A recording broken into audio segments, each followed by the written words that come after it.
ये वीडियो बनाने से पहले दोस्तों मैंने एक वीक पहले से रिसर्च करना शुरू करा था आध्यात्म को लेके। वो सारे प्रॉब्लम जो मेरे रियल लाइफ में इंटरेक्ट कर रहे हैं, हम और आप जैसे लोग जो इंटरनेट के इस वर्ल्ड में होने से सफ़र कर रहे हैं, अपनी इस लाइफ में focus, attention, depression, anxiety, pressure, stress और इवन कॉन्फ्लिक्ट, वॉर, रिलीजन, इन सबको चीज़ें के कारण जो कॉन्फ्लिक्ट रियल लाइफ में देखने को मिल रहे हैं, इसका एक डिफरेंट सॉल्यूशन हमें आध्यात्म देता है। इसी रिसर्च के दौरान मुझे प्रेमानंद महाराज जी का भी वीडियोस मिला, जो इसके कई सारे क्वेश्चंस का जवाब बड़ी आसानी से मिला। और जब मैंने इसके ऊपर मैं साइंस पे रिसर्च करना शुरू करा तो कई सारे सॉल्यूशन सही थे। ये वीडियो को बस ऐसा मानो दोस्तों कि ये सॉल्यूशन हम और आप जैसे लोगों के लिए बहुत ज़रूरी है। ये रियल लाइफ के प्रॉब्लम्स को सॉल्व करने की स्ट्रेंथ, आपकी बिलीव, आपका एजुकेशन को बदल देगा। आध्यात्म एक अलग पर्सपेक्टिव है लाइफ को देखने का, जिससे हमारे लाइफ का बहुत ज़्यादा सॉल्यूशंस निकलता है। इस वीडियो में दोस्तों हम लोग प्रेमानंद महाराज जी के बताए हुए सारे कॉन्सेप्ट्स को एक बार रियल लाइफ में जो साइंटिफिक रिसर्च बेसिस पे करी गई है उससे समझने की कोशिश करेंगे।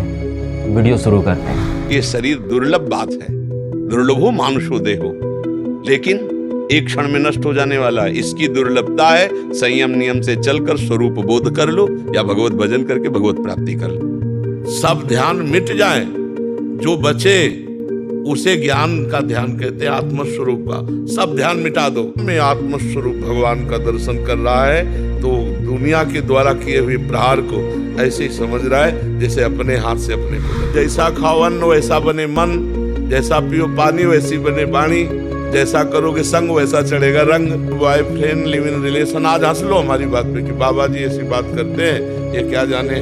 समय आएगा ना तब तुम देखना, हमारी बात को याद करना कि तुम्हारा जीवन कहाँ पहुंच गया है। भौतिक शरीर है, इसके अंदर सूक्ष्म शरीर है, मन, बुद्धि, चित्त, अहंकार, 5 ज्ञानेंद्रियां, 5 कर्मेंद्रियां।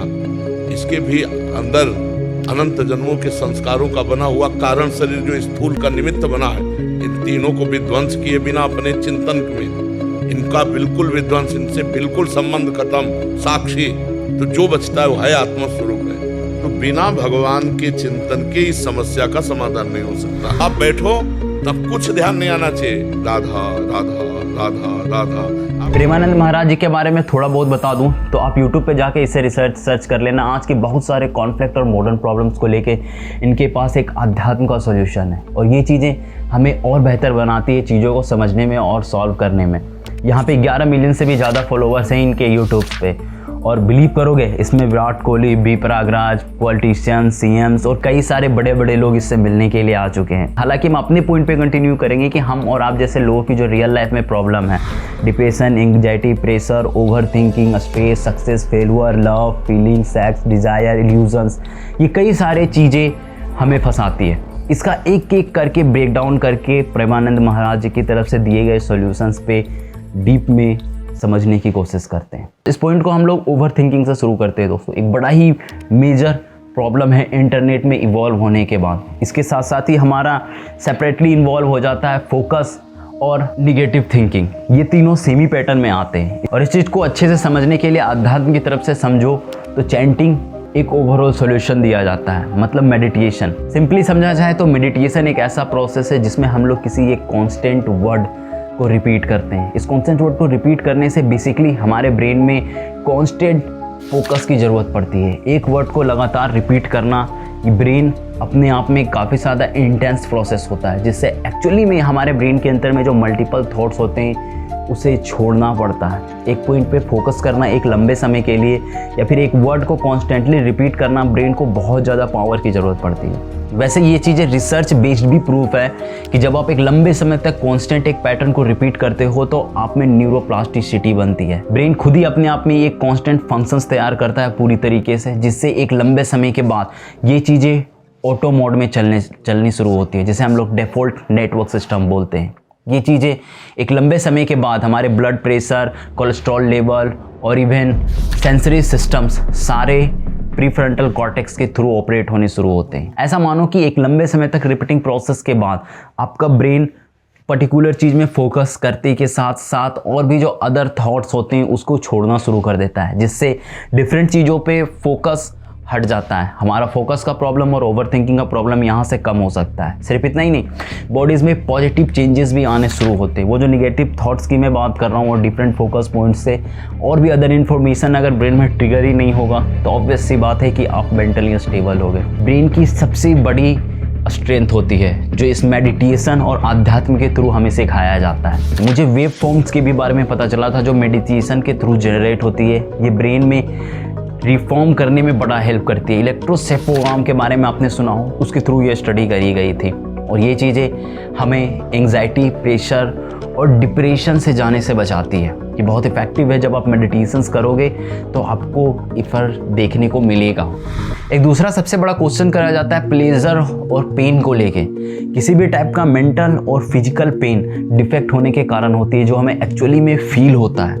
लेकिन आध्यात्म की तरफ से अगर देखोगे तो इसमें एक डिफरेंट पर्सपेक्टिव देखने को मिलता है। ये प्लेजर और पेन इस फिजिकल बॉडी से तक ही सीमित है। इससे ऊपर भी कुछ है जिससे उसे प्लेजर और पेन से कोई मतलब नहीं होता है। ये शोक का धाम है संसार, कामनाओं का जाल बिछा हुआ। एक बात पूरी हुई 2 खड़ी हो गई, 2 पूरी हुई 4 खड़ी हो गई, और बार बार उसी का चिंतन करते हुए हमारा जीवन व्यर्थ चला जा रहा है।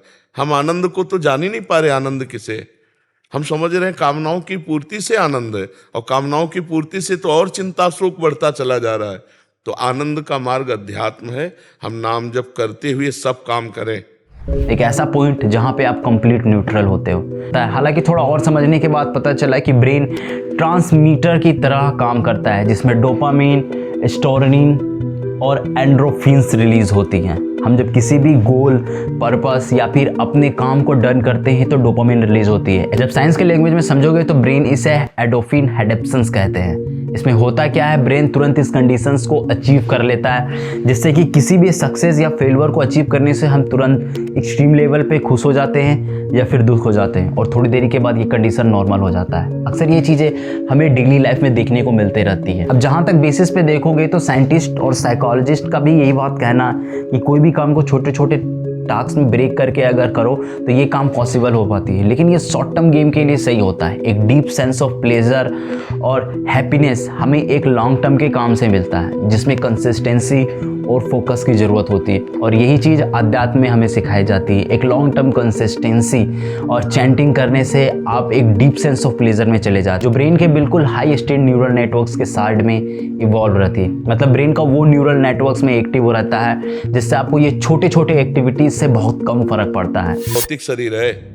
इसके अंदर सूक्ष्म शरीर है, मन, बुद्धि, चित्त, अहंकार, 5 ज्ञानेंद्रियां, 5 कर्मेंद्रियां। इसके भी अंदर अनंत जन्मों के संस्कारों का बना हुआ कारण शरीर जो स्थूल का निमित्त बना है। इन तीनों को विध्वंस किए बिना अपने चिंतन में, इनका बिल्कुल विध्वंस, इनसे बिल्कुल संबंध खत्म, साक्षी, तो जो बचता है वो है आत्मस्वरूप है। इस प्रोसेस में आपको और भी कई सारे एक्सटर्नल बेनिफिट्स देखने को मिलेंगे। एक लंबे समय से मेडिटेशंस के बाद आप दूसरों में कंपैरिजंस करना बंद कर दोगे। ये रियल बात है। जब आप डीप डाउन जाकर चीज़ों को समझोगे तो इंसान हर कोई सेम है, जिससे हम कंपैरिजंस की क्वालिटी ख़त्म कर देते हैं। ये पॉइंट पे रिलेटेड ही है तीसरा सवाल, इंसानों की तरफ से गॉड। ये रियल लाइफ में अभी भी बहुत एक कॉन्फ्लिक्ट पॉइंट है कि गॉड एक्चुअली में एग्जिस्ट करता कहाँ है। अब जहाँ तक मैंने प्रेमानंद महाराज जी के वीडियोस और इंटरनेट में रिसर्च करके निकाला, इनके हिसाब से हमारे बॉडीज से कई आगे ऐसा स्टेट ऑफ माइंड जहाँ पे बिल्कुल न्यूट्रलिटी देखने को मिले। आप बैठो तब कुछ ध्यान नहीं आना चाहिए। खैर, अध्यात्म की कॉन्सेप्ट से जो देखा जा रहा है वो चीज़ें मैं आपको एक बार समझाता हूँ। बस मानो कि एक मैथमेटिकल प्रॉब्लम आप सॉल्व कर रहे हो। एट द लास्ट पॉइंट कोई एक आंसर निकलता है जिसके बाद आगे इसका कोई सोल्यूशन नहीं होता है। ये चीज़ें अध्यात्म में भी आती है। एक इंसान जो अपनी पूरी जर्नी कंप्लीट करने के बाद एक लास्ट पॉइंट में पहुँचता है जिसके बाद उसका कोई एक्स्ट्रा सोल्यूशन नहीं है। वो चीज़ें एक पोजीशन होती है, एक ऐसा पोजीशन जिसमें कोई भी अदर एक्सेप्शनल नहीं हो। वो एक ट्रू पॉइंट होता है जहाँ पे अध्यात्म का कोर है। यही चीज़ें इंसान को इन सब हर एक पॉइंट से अलग करती है। खैर, ये पॉइंट पे मैं कोई ज़्यादा अपनी कमिटमेंट दूंगा नहीं क्योंकि ये ऑलरेडी अंडर रिसर्च है और हर एक इंसान से कॉमनली जनरल लोगों से ये पॉसिबल हो नहीं पा रहा है। और इसी पॉइंट पे कंटिन्यू करते हुए इस चीज़ में आगे बढ़ो तो आपकी लाइफ में आपका टीचर होना बहुत इंपॉर्टेंट होता है। मतलब एक गुरु और शिक्षक का होना आपके लाइफ में बहुत ज़रूरी है। एक प्रेमानंद महाराज जो भी इनके गुरु थे, इनके गुरु भी कोई गुरु थे और सबका एक फाइनल गुरु श्री कृष्ण बताया जाता है। इस पॉइंट पे अध्यात्म की तरफ से देखोगे तो ये बात सही में सच भी है। हम लोग इंसान एक ऐसे क्रिएचर है दोस्तों जो दूसरों से सीखते हैं। आपको पता है इस अध्यात्म की बात से भी अगर आपने गीता में पढ़ा हो तो श्री कृष्ण ऐसे थे जो पूरा महाभारत रचे थे। हर एक लोगों को श्री कृष्ण के बारे में बताया जाता है। गीता हमें बताती है कि कैसे श्री कृष्ण होने से पूरा महाभारत का खेल हुआ। श्री कृष्ण ने पूरे महाभारत का खेल सिर्फ जीतना नहीं सिखाया, हमारे आज के भी लाइफ में कई सारे गीता के कॉन्सेप्ट अप्लाई होते हैं जिससे ज़िंदगी बेहतर होती है। और एक टीचर्स के होने से ये गलती कम करी जाती है। मतलब एक इंसान जो आगे खड़ा होकर तुम्हें ये बता सकता है कि तुम गलत जाओगे या सही जाओगे, ये सोचने वाली बात है। लेकिन ये एक्सप्लेन करी गई है एक अध्यात्म की तरफ से भी और साइंस की भी तरफ से। इसलिए शिक्षक का होना बहुत ज़रूरी होता है ज़िंदगी में। आने वाले टाइम पे मैं ऐसे भी कई सारे टॉपिक्स और भी डीप एक्सप्लेनेशन के साथ लेके आऊँगा। अभी के लिए हम फिलहाल इस वीडियो से मैं अलविदा लेता हूँ। आप सभी का बहुत बहुत धन्यवाद।